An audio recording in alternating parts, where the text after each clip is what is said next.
హరిప్రియ భక్తి ఛానల్ ప్రేక్షకులకి ముందుగా నమస్కారం. పుత్రదా ఏకాదశి ఉపవాసం సంవత్సరానికి 2 సార్లు ఆచరిస్తారు. అందులో ఒకటి శ్రావణ మాసంలో, మరొకటి పుష్యమాసంలో జరుపుకుంటారు. వేద క్యాలెండర్ ప్రకారం శుక్లపక్షం, కృష్ణపక్షం 11వ రోజున ఏకాదశి తిథి వస్తుంది. ప్రస్తుతం శ్రావణ మాసం కొనసాగుతుంది. ఈ మాసంలో విష్ణువు ఆరాధనకు అంకితం చేయబడిన పుత్రదా ఏకాదశిని జరుపుకోవడానికి విష్ణు భక్తులు తయారవుతూ ఉంటారు. ఏకాదశిన భక్తులు పూజలు, ఉపవాసం మొదలైనవి చేస్తూ ఉంటారు. ఈ రోజున ఉపవాసంతో పాటు దాన ధర్మాలు చేయాలి అని నమ్ముతారు. పుత్రదా ఏకాదశి రోజున కొన్ని ప్రత్యేక వస్తువులను దానం చేసిన వ్యక్తి విష్ణువు ఆశీర్వాదం పొందుతాడు. పుత్రదా ఏకాదశి తిథి సమయం పంచాంగం ప్రకారం శ్రావణ మాసంలోని శుక్లపక్ష ఏకాదశి తేదీ ఆగస్టు 15 ఉదయం 10:26 ప్రారంభమవుతుంది. అదే సమయంలో ఈ తిథి ఆగస్టు 16 ఉదయం 9:39 ముగుస్తుంది.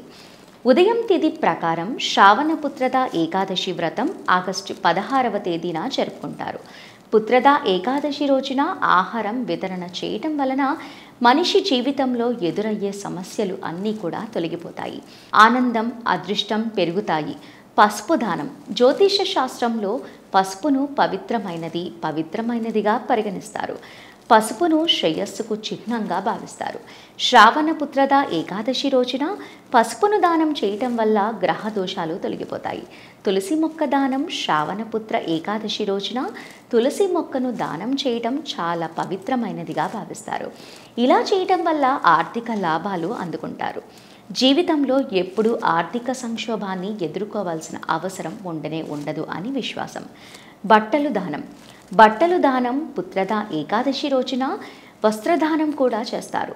ఈ రోజున బట్టలు దానం చేయటం ద్వారా వ్యక్తికి శుభ ఫలితాలు లభిస్తాయి. జీవితంలోని పేదరికం కూడా తొలగిపోతుంది. పుత్రదా ఏకాదశి రోజు దానం చేయటంలో ప్రాముఖ్యత. పుత్రదా ఏకాదశి రోజున శ్రీ మహావిష్ణువును పూజించటం వల్ల పిల్లలకు సంబంధించిన సమస్యలు అన్నీ కూడా తీరిపోతాయి. ఈ వ్రతాన్ని ఆచరించిన వ్యక్తి శ్రీ మహావిష్ణువుతో ప్రసన్నుడై సంతానం పొందుతాడు అని నమ్ముతారు.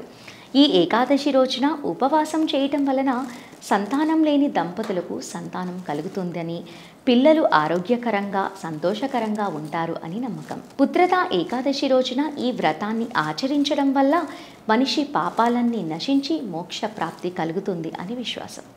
మరొక వీడియోలో మళ్ళీ కలుద్దాము. నమస్కారం.